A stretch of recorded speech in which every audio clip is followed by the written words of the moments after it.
Relief camps తీసుకురావడమే కాకుండా అక్కడ మంచి భోజనం సదుపాయం, అదేవిధంగా దుప్పట్లు, చలికి ఇబ్బంది లేకుండా ఉండటం కోసం మెడికల్ క్యాంపులు పెట్టాం. మొదటిసారి ప్రతి రిలీఫ్ సెంటర్లో కూడా మెడికల్ క్యాంపులు పెట్టడం జరిగింది. ఎక్కడికక్కడ జలుబు, దగ్గు ఇట్లాంటివన్నీ కూడా ఏ ఒక్క కొద్దిగా అనుమానం ఉన్నా సరే ఇమీడియట్గా వాళ్ళకి మెడికేషన్ చేయటం. అదేవిధంగా ఈసారి వాటర్ ఇవ్వటమే కాకుండా, వాటర్ సప్లై ఇవ్వటమే కాకుండా బాటిల్స్, ఇంకో ఒక ముందు చూపుతోటి వేడి నీళ్ళన్నిటిని కూడా వేడి చేసి వడపోసి అందరూ కూడా నీళ్ళు అందించడం అనమాట. అన్ని ప్రికాషన్స్ తీసుకున్నాం. ముందు ఏ ఒక్కరు కూడా ప్రాణ నష్టం జరగకూడదనే ఉద్దేశంతో తీసుకున్నాం. ముఖ్యంగా మీరు చూస్తూ ఉన్నాం, మనకైతే 3 డిస్కమ్స్ ఉన్నాయి. విశాఖపట్నం పరిధిలో ఉన్న డిస్కము, అదేవిధంగా విజయవాడ పరిధిలో ఉన్న డిస్కమ్స్ ఉంటాయి. మచిలీపట్నం, బాపట్ల, చీరాల, పర్చూరు, అద్దంకి చుట్టుపక్కల ప్రాంతాలన్నీ కూడా మనకి విజయవాడ కింద వస్తుందన్నమాట. అదేవిధంగా కాకినాడ, ఈస్ట్ గోదావరి, వెస్ట్ గోదావరి, అనకాపల్లి, విశాఖపట్నం, శ్రీకాకుళం ఇవన్నీ కూడా ఈపీడీసీఎల్ కింద వస్తుంది. కొద్దిగా తుఫాన్ ప్రభావం తక్కువ ఉంది కాబట్టి తిరుపతి డివిజన్ నుంచి చాలా పెద్ద ఎత్తున 1400 నుంచి 1500, ఫస్ట్ 800 మంది సరిపోతారనుకున్న తర్వాత తుఫాను తీవ్రతను దృష్టిలో పెట్టుకొని గాలిలు ఎక్కువగా ఉంటాయి అనే దానికోసం 1500 మందిని అక్కడి నుంచి ఇక్కడ తీసుకొని వచ్చాం. మచిలీపట్నం ప్రాంతానికి కానీ, బాపట్లకు కానీ, లేకపోతే మిగతా ఈస్ట్ వెస్ట్ అనకాపల్లి ఈ ప్రాంతాలకు అందరినీ తీసుకొని వచ్చేసి ఎప్పుడైతే తుఫాన్ తీరం దాటిందో ఇమ్మీడియట్గా మా ఆపరేషన్స్ అన్ని కూడా స్టార్ట్ చేసి ఎక్కడ కూడా సిబ్బందికి కూడా ఇబ్బంది లేకుండా వాళ్ళకు కూడా ప్రికాషన్స్ తీసుకుంటూ ఎప్పటికప్పుడు బ్రహ్మాండంగా పని చేసుకుంటూ వచ్చామన్నమాట. 2 నుంచి 3 రోజులు పట్టింది, మొత్తం కంప్లీట్ చేసాము. వాటికి అందరు హౌస్ హోల్డర్స్ మొత్తానికి కూడా ఇమీడియట్గా డే అండ్ నైట్ పనిచేసి అందరూ కూడా కరెంట్ ఇవ్వడం జరిగింది అనమాట. అదే కాకుండా ఇవాళ నుంచి అగ్రికల్చరు, ఆక్వాకల్చరు, అదేవిధంగా గాలికి డ్యామేజ్ కాకుండా స్తంభాలుచుకోండి దాంట్లో వంగిపోయండి, వాటిని అన్నింటినీ సరి చేయటం ఈ 2 రోజుల్లో మొత్తం కూడా కంప్లీట్ చేస్తాం. సాధారణ స్థితికి 24 గంటల్లో తీసుకొచ్చిన ప్రభుత్వం ఏదైనా ఉందంటే అది కూటమి ప్రభుత్వం, చంద్రబాబు గారి నాయకత్వంలో ఇవన్నీ కూడా చేయడం జరిగింది. చాలా పెద్ద ఎత్తున డ్యామేజ్ జరిగింది. మీరు చూడండి ఒకసారి 12,500 పోల్స్ పైన డ్యామేజ్ అయింది. అన్నిటిని కూడా కొత్త పోల్స్ రీప్లేస్ చేశాము.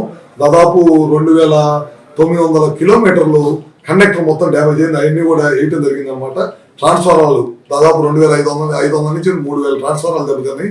అన్నింటిని కూడా రీప్లేస్ చేసాం. చాలా పెద్ద ఎత్తున మొత్తం ఎక్కడ ఏది జరిగినా సరే ఇమీడియట్గా రీప్లేస్ చేయటం.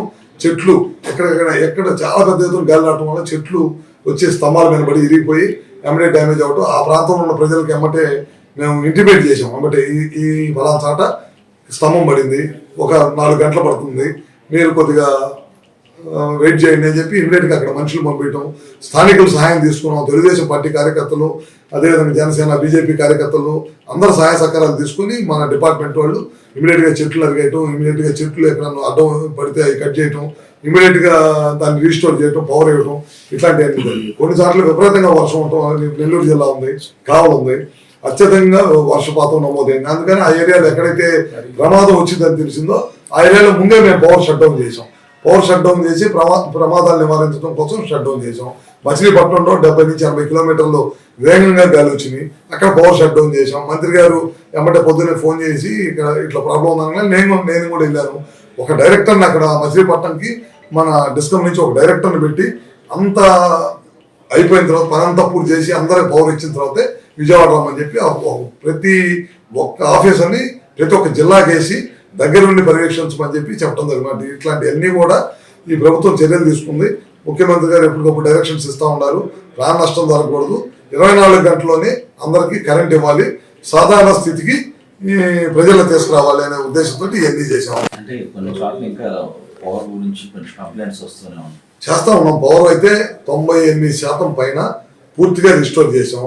ఎక్కడన్నా 1-2 సంఘటనలు స్తంభాలు ఊగిపోయి ఇప్పుడు ఏదైనా పడుతుంటే ఇమిడియట్ చేయటం, అదేవిధంగా అగ్రికల్చర్ ఆక్వాకల్చర్ ముందు ప్రజలకు ఇబ్బంది జరగకుండా ఉండటం కోసం ప్రజలకు పవర్ ఇచ్చేసాము, అయిపోయింది. ఇప్పుడు ఆక్వాకల్చర్, అగ్రికల్చర్ స్తంభాలు కానీ ఎక్కడికైనా పొలాల మీద ఉన్నాయి కానీ అవన్నీ పడిపోయినా దెబ్బతిన్నా వాటిని కూడా మొదలుపెట్టి చేస్తాము. ఎందుకంటే సిబ్బంది 48 గంటలు కంటిన్యూగా పనిచేశారు. అందుకని చెప్పి వాళ్ళకు కూడా కొంత గ్యాప్ ఇవ్వకుండా పనిచేసినా ఇబ్బంది అవుతుంది. అందుకని మొన్న పగలపూట రైతులు కూడా గ్యాప్ ఇచ్చాం. విజిబిలిటీ తక్కువ ఉంటుంది నైట్ టైం పని చేయడంలో. మొన్న అర్జెంట్ కాబట్టి ఏదో ఒక జనరేటర్లు పెట్టుకొని అన్నీ చేసాం. ఇప్పుడు కొన్ని సాధారణ స్థితికి వచ్చిన తర్వాత ఇప్పుడు పగలపూట పెట్టేసి పగలపూట 100% పని చేయించుకుంటా ముందుకు తీసుకెళ్తా ఉన్నాం. నేనే బాపట్ల వెళ్ళాను, చీరాలు వెళ్ళాము, పచ్చూరు వెళ్ళాము. పచ్చూరులో విపరీతంగా వర్షపు నీళ్లు సముద్రాన్ని తెరిపించేట్టు నీళ్లు నిలబడ్డాయి అనమాట. అక్కడ రైతులు పరామర్శించి రైతులు కూడా ధైర్యం ఇచ్చాము. తప్పకుండా అక్కడ కూడా ప్రభుత్వం అంచనాలు వేస్తుంది. రైతులకు ఎంతవరకు నష్టపోయింది, పొగాకు రైతులు ఇంట్లో ఉన్న పొగాకు నిల్వ పెట్టిన పొగాకుని ఓవర్గా ఫ్లాష్ ఫ్లడ్స్ పైనుంచి మీకు పల్నాడు ప్రాంతంలో తుఫాన్ తీరం దాటిపోయిన తర్వాత రైతు 2 నుంచి 4 దాకా విపరీతంగా వర్షం పడింది.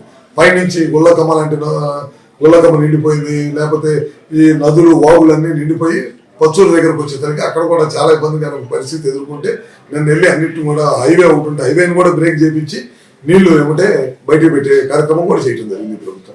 ఆల్రెడీ పొద్దునే వాళ్ళందరికీ వాట్సాప్ ద్వారా, అందరికీ సోషల్ మీడియా ద్వారా, వాట్సాప్ ద్వారా, మీడియా ద్వారా ఇవాళ పొద్దున్నే వాళ్ళ ప్రాణాలను కూడా ఫలంగా పెట్టి రైతులను పగలనక కష్టపడి పనిచేసిన విద్యుత్ సిబ్బందికి మా సిఎస్ గారు ఉన్నారు, ఆయన పనిచేశారు, మన డిస్కమ్ ఎండీలు ఉన్నారు, 3 ఎండీలు పనిచేశారు, డైరెక్టర్స్ పనిచేశారు, కింద ఎస్సీలు పనిచేశారు, ఈ డీఈలు పనిచేశారు, ఈఈలు పనిచేశారు, ఏడీలు, ఏఈలు, లైన్ మ్యాన్ల దగ్గర నుంచి కింద సబ్ ఇంజనీర్ల దగ్గర నుంచి ప్రతి ఒక్కరూ ప్రాణాలు ఫలంగా పెట్టి ఇళ్లలో నుంచి బయటకు వచ్చి ముఖ్యమంత్రి గారు ఎప్పుడైతే ఆదేశాలు ఇచ్చారో వాళ్ళందరూ కూడా మా డిపార్ట్మెంట్ అంటే మా సొంత డిపార్ట్మెంట్ అనే ఉద్దేశంతో బయటకు వచ్చి ప్రాణాలు ఫలంగా పెట్టి పనిచేసిన సిబ్బందికి అందరూ కూడా పేరు పేరున అభినందన తెలియజేసుకుంటూ ఇట్లాంటి విపత్తులు ఏదొచ్చినా సరే ఎలక్ట్రిసిటీ డిపార్ట్మెంట్ ముందుండి పనిచేయడానికి సిద్ధంగా ఉండేదని చెప్పి కూడా తెలియజేసుకుంటా ఉన్నాం. అన్ని కూడా అంచనా వేస్తున్నారు. ఇప్పుడైతే మాత్రం చాలా పెద్ద ఎత్తున పోలీసు దెబ్బతిన్నాయి. దాదాపు ఈ పోలీసు దెబ్బతిన్నా సరే ఇమీడియట్ గా రీప్లేస్ చేయడానికి కారణం ఏంటంటే మేము పోలీసు కూడా రెడీగా పెట్టుకున్నాం. దాదాపు 20,000 పోలీసు రెడీగా పెట్టాం. మా అంచనా ప్రకారం ఇప్పుడు దాకా నాకు వచ్చిన అంచనా ప్రకారం ఇంకో కొంత అటు ఇటుగా ఉండొచ్చు. 12,000 నుంచి 13,000 పోలీసు ఇప్పుడు దెబ్బతిన్నాయి, రీప్లేస్ చేశాము. దాదాపు కండక్టర్ దెబ్బతిన్న కండక్టర్ మొత్తం కూడా రీప్లేస్ చేసాం అన్నమాట. ఎందుకంటే సముద్ర ప్రాంతంలో విపరీతమైన గాలులు ఉన్నాయి కాబట్టి కండక్టర్ దిగిపోవటం, ట్రాన్స్ఫారాలు పేలిపోవటం, తగలబడిపోవటం, అదేవిధంగా పోలీసు ఇరిగిపోయి పట్టడం, దాదాపు 80 కిలోమీటర్ల గాలి ఉండటం వల్ల సముద్ర తీరంలో ఇవన్నీ జరిగినాయి. వాటిని అన్నిటి కూడా వేగవంతంగా మనం రీప్లేస్ చేయడం కూడా జరుగుతుంది అన్నమాట. చంద్రబాబు సృష్టించిన విపత్తులని జగన్ అని జగన్మోహన్ రెడ్డికి అసలు ఈ రాష్ట్ర ప్రజల గురించి కానీ రాష్ట్రం గురించి కానీ మాట్లాడే అర్హత లేదు. ఎందుకంటే అతనికి ఇచ్చిన 5 సంవత్సరాలని ప్రజలు ఎంతో నమ్మకంతో 5 సంవత్సరాలు అధికారం ఇస్తే సర్వనాశనం చేసి వదిలిపెట్టాడు. అసలు తుఫానుకి పరామర్శలకు వచ్చిన రోజు కార్పెట్ వేసుకొని కాళ్ళకి మట్టి కాకుండా కార్పెట్ వేసుకొని ఎప్పుడైతే పరామర్శకు వచ్చాడో ఆ రోజే అతనికి రైతుల పట్ల ఎంత ప్రేమ ఉందో మనందరం కూడా అర్థమైపోయింది.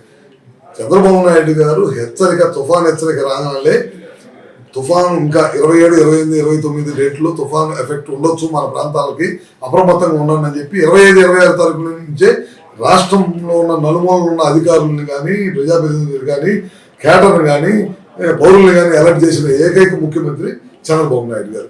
తుఫాన్లు ఇదే కాదు, గతంలో చాలా తుఫాన్లు ఎదుర్కొన్న అనుభవం ఉంది. మనకి విశాఖపట్నంలో గతంలో వచ్చిన తుఫాన్ని దాదాపు 200 కిలోమీటర్లు, 180 నుంచి 200 కిలోమీటర్ల పైన హుదూద్ తుఫాను ఆ టైంలో ఏ విధంగా అతను ఎదుర్కొన్నాడో ముఖ్యమంత్రి గారు, ఏ ముఖ్యమంత్రి కూడా ఇంట్లో ఉండి కూర్చొని మీరేనండి అని ఆయన స్వయంగా ఆయనే దిగి విశాఖపట్నంలో వారం రోజుల పాటు ఉండి ఏ విధంగా ఎదుర్కొన్న సంగతి మనందరం తెలిసిందే.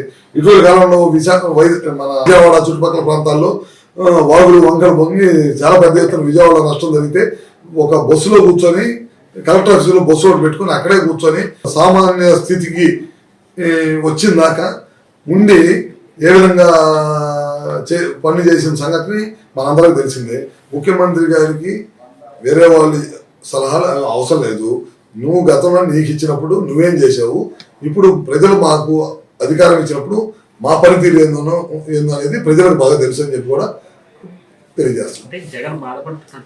జగన్ ఎప్పుడు కూడా ఏ అవకాశం వచ్చిద్దా బయటకు వచ్చి ఏం చేద్దామా, ఏది సింపతి పొందామా అనే ప్రయత్నంలో ఉన్నాడు. ఎందుకంటే అధికారం ఇచ్చినప్పుడు ఏమన్నా ప్యాలెస్ నుంచి బయటికి రాలా, అధికారం లేనప్పుడు ఏమన్నా ప్రభుత్వం చేసే మంచి పనికి మెచ్చుకోకపోగా ఏదన్నా రియల్గా ఏదన్నా జరిగి ఉంటే ఇదిగో పలానా చాట ఇది ఉంది అని చెప్పి ప్రభుత్వం సిద్ధంగా ఉంది పని చేయడానికి.